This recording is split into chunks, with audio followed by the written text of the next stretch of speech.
Hello students, prepare IAS coaching के YouTube channel पर आप सबका स्वागत है। अभ्यास सीरीज जिसमें हम लोग प्रतिदिन अ, हर एक सब्जेक्ट किसी एक सब्जेक्ट को उठा करके उसके क्वेश्चंस करते हैं। इसमें आज मंडे और टॉपिक पॉलिटी एंड गवर्नेंस से लिया जाएगा। तो प्रश्न को स्टार्ट करते हैं। पहला प्रश्न है, discuss the adjectives associated with the word justice in the preamble of Indian constitution. Where do you think India is lagging behind in securing justice for every citizen?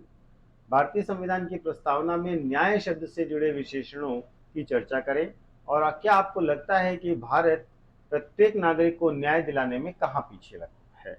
मतलब हम कहाँ पर लैग कर रहे हैं, कहाँ पर हम न्याय दिलाने में पीछे रह जा रहे हैं। देखिए, बहुत सिंपल सा प्रश्न है, प्रियम्बल से लिया गया प्रश्न है और जस्टिस की बात कर रहे हैं। तो सबसे पहले ऐसे प्रश्न में आपको जस्टिस को डिफाइन करना होगा, उसके बाद उसके एडजेक्टिव्स की बात करनी होगी, उसको डिस्कस भी करना है और कमियां भी बतानी है। सबसे पहले बताइए जस्टिस क्या है। जस्टिस होता है जो जस्ट हो और फेयर हो, that will be justice. So justice means that each and every person gets what they deserve. Justice और फेयरनेस, जो जस्ट और फेयर होगा वही एक दूसरे से रिलेटेड और इम्पॉर्टेंट होगा समाज के लिए, देश के लिए और व्यवस्था के लिए। ठीक है, हमारे कॉन्स्टिट्यूशन में जो जस्टिस का आइडिया है वो रूसी क्रांति से लिया गया है, रशियन रेवोल्यूशन से लिया गया है। ठीक है, अब आते हैं प्रश्न पर। ये तो इंट्रोडक्शन हो गया। हमारे प्रियम्बल में जस्टिस की क्या बात की गई है? हमारे जस्टिस में जो प्रियम्बल में जो जस्टिस की बात की गई है वो जस्टिस को तीन तरीके से बताया गया, सोशल, इकोनॉमिक और पॉलिटिकल जस्टिस इंश्योर करने की बात की गई है। ये सोशल, पॉलिटिकल और इकोनॉमिक जस्टिस अगर आप देखें तो फंडामेंटल राइट्स और डीपीएसपी के थ्रू भारत में इंप्लीमेंट करने की बात कही गई है। तो पहले सोशल, इकोनॉमिक और पॉलिटिकल जस्टिस को समझते हैं। सोशल जस्टिस क्या होता है? सोशल जस्टिस का मतलब है कि सभी सिटीजन्स को बिना किसी डिस्क्रिमिनेशन के इक्वल ट्रीटमेंट मिले, समान व्यवहार मिले, चाहे उनका रंग, कलर, जाति, धर्म, लिंग, जन्म स्थान कुछ भी हो, colour, caste, race, religion, sex और वट एवर, कोई भी चीज़ों के बेस पर सोशल डिस्क्रिमिनेशन नहीं होना चाहिए। ये है social justice. SR Mumbai case में सुप्रीम कोर्ट ने कहा था कि सोशल जस्टिस और जुडिशियल रिव्यू हमारे कॉन्स्टिट्यूशन के बेसिक स्ट्रक्चर हैं, बेसिक फीचर हैं। दूसरा टर्म है इकोनॉमिक जस्टिस, आर्थिक न्याय। आर्थिक न्याय का मतलब है कि जो इकोनॉमिक फैक्टर्स हैं, जो रिसोर्सेज ऑफ इकोनॉमी हैं, उनके डिस्क्रिमिनेशन के बेस पर उनका भेदभाव ना हो। जो इनइक्वालिटीज़ हैं, जो वेल्थ की, इनकम की, प्रॉपर्टी की, उसको मिनिमाइज करने का प्रयास किया जाए। और सोशल जस्टिस और इकोनॉमिक जस्टिस ये दोनों बहुत इसेंशियल हैं किसी भी डेमोक्रेटिक सोसाइटी में। और जो सोशल जस्टिस है और इकोनॉमिक जस्टिस है, इन दोनों को मिलकर बनता है किसी भी व्यवस्था में डिस्ट्रीब्यूटिव जस्टिस। तीसरा टर्म है पॉलिटिकल जस्टिस।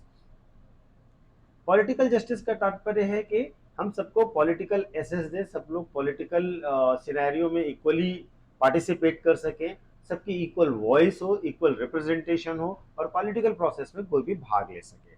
तो ये होता है हमारे यहाँ पॉलिटिकल जस्टिस। तो सोशल, इकोनॉमिक और पॉलिटिकल जस्टिस की बात की गई है। अब आते हैं हम प्रश्न के दूसरे पार्ट पे, जहाँ कहा गया है कि what do you think India, where do you think India is lagging behind. तो हम उसकी बात करते हैं। तो हम कहाँ पर लैग कर रहे हैं जस्टिस देने में अपने सिटीजन्स को? पहला, हम तीनों को अलग अलग कर लेते हैं, पॉलिटिकल, सोशल और इकोनॉमिक जस्टिस में तीनों में कहाँ लैग कर रहे हैं अलग अलग बात कर लेते हैं। तो सबसे पहले पॉलिटिकल जस्टिस की बात करते हैं। जो पॉलिटिकल जस्टिस है, आप देखिए भारत में जो इलेक्शन प्रोसेस है, उस इलेक्शन प्रोसेस में मनी पावर, मसल पावर और जो फैमिली पॉलिटिक्स है, जो वंशवाद है, वो सब बहुत ज़्यादा तेजी से और बहुत ज़्यादा डोमिनेंटली रन करता है। और इससे क्या होता है कि हमारे यहाँ जो पॉलिटिकल जस्टिस है वो इंश्योर नहीं हो पाता है। ठीक है, वुमेन्स का रिप्रेजेंटेशन देखें तो बहुत कम है। जो मसल पावर वाले जो माफिया हैं उनका रिप्रेजेंटेशन, जिनके ऊपर केसेस हैं, उनका रिप्रेजेंटेशन बहुत ज़्यादा है। इसको लेकर के बार बार आप देखते होंगे एडीआर वगैरह की रिपोर्ट भी आती रहती है। क्रिमिनल जस्टिस सिस्टम उनको जिस भी तरीके से वो उसका फ़ायदा उठा लेते हैं।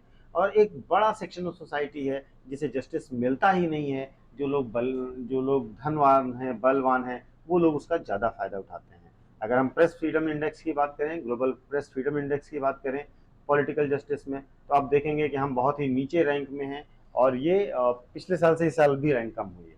तो ये भी तरीका है जिस आधार पर हम देख सकते हैं कि किस तरीके से हम पॉलिटिकल जस्टिस देने में असफल रहे हैं। दूसरा मामला है इकोनॉमिक जस्टिस का। इकोनॉमिक जस्टिस में आप देखिए भारत में पॉवर्टी लगातार बढ़ रही है। इसमें आप डेटा ऐड करिएगा, जो अभी पॉवर्टी को लेकर के वर्ल्ड बैंक जो जारी करता है, MDR, multi dimensional poverty index, multi dimensional poverty index, MPI, sorry, जो एमपीआई जारी करता है उसका लेटेस्ट डेटा है। आप देखिए इसमें भारत की पोजीशन बहुत खराब है। तो वास्तव में क्या है कि हमें देखा है कि इकोनॉमिक जस्टिस इंश्योर नहीं हो रहा है। तो इकोनॉमिक जस्टिस को इंश्योर करना जरूरी है, और वो कहाँ शो हो रहा है कि हमारे यहाँ गरीबी बढ़ रही है, कंसंट्रेशन ऑफ वेल्थ। आप देखिए हर साल अरबपतियों की संख्या बढ़ती जा रही है, और गरीबों की संख्या भी साइमल्टेनियसली बढ़ती जा रही है। तो इकोनॉमिक जस्टिस तो इंश्योर नहीं हुआ ना। अब आते हैं तीसरे पोर्शन पे, जो है सोशल जस्टिस।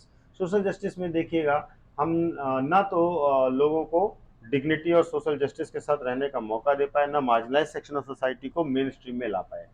ठीक है, जो वल्नरेबल सेक्शन ऑफ सोसाइटी हैं, जैसे कि वुमेन हैं, चिल्ड्रन हैं, उनको लेकर के भी हमारी कंडीशन बहुत अच्छी नहीं है। जेंडर बेस्ड डिस्क्रिमिनेशन और वायलेंस अगर आप देखिए तो बहुत ज़्यादा है महिलाओं के प्रति इस देश में। जो चाइल्ड लेबर है वो उसका उसका और क्राइम्स अगेंस्ट चिल्ड्रन बहुत ज़्यादा है। तो इस तरीके से हम देखें, और थर्ड जेंडर की अगर हम बात करें तो थर्ड जेंडर को भी जस्टिस नहीं मिलता है। तो बहुत सारी चीज़ें ऐसी हैं जहाँ पर सोशल जस्टिस से हम लैग कर रहे हैं। इसके सिवा और कौन सा मामला है जहाँ से हम देख सकते हैं कि जस्टिस इंश्योर नहीं हो रहा है? वास्तव में जो अनसर्टेनिटी ऑफ लॉ है उससे कई बार जस्टिस सही नहीं हो पाता है। ठीक है, एक ही लॉ के कई सारे इंटरप्रिटेशन, कई सारी इनएडिक्वेसीज, लेजिस्लेटिव ड्राफ्टिंग सही नहीं होना, पॉलिसीज का क्लियर ना होना, इन सब की वजह से भी जस्टिस सही से डिलीवर नहीं होता है। ये एक एडिशनल पॉइंट है जो आप कर सकते हैं। ठीक है, इन सब के बावजूद भी आप बताएंगे, लाइन चेंज कर दीजिएगा कि हम लोगों ने जेंडर जस्टिस में, इकोनॉमिक जस्टिस में, आप उसमें बिल्कुल अलग से अलग जो योजनाएं हैं महिलाओं के लिए, बैंक खातों के लिए जनधन योजना है, किसानों के लिए, महिला उद्यमियों के लिए, उसको इंक्लूड करके बताइए कि हाँ ये संख्या बढ़ रही है और अच्छा लेवल जस्टिस इंश्योर हो रहा है। इसके बाद इसको आप कंक्लूड कर दीजिए। कंक्लूड में आप बता दीजिए कि जब तक सब तरह का जस्टिस इंश्योर नहीं होगा, जब तक हर तरीके से जस्टिस लोगों को नहीं मिलेगा, तब तक किसी भी डेमोक्रेटिक समाज और एक डेवलपिंग समाज का सही से निर्माण नहीं हो सकता। और हम लोगों के यहाँ संविधान में अलग अलग भागों में, अलग अलग प्रावधानों में जस्टिस को लेकर के प्रावधान किए गए हैं, जैसे कि भाग 3 में और भाग 4 में। इस तरीके से आप इसको कंक्लूड कर दीजिए। ये आपका हो जाता है फिर क्वेश्चन। तो आज के लिए इतना ही। आप इस क्वेश्चन को करिए, कल तक सबमिट करिए, जैसा भी है फिर देखते हैं। Thank you.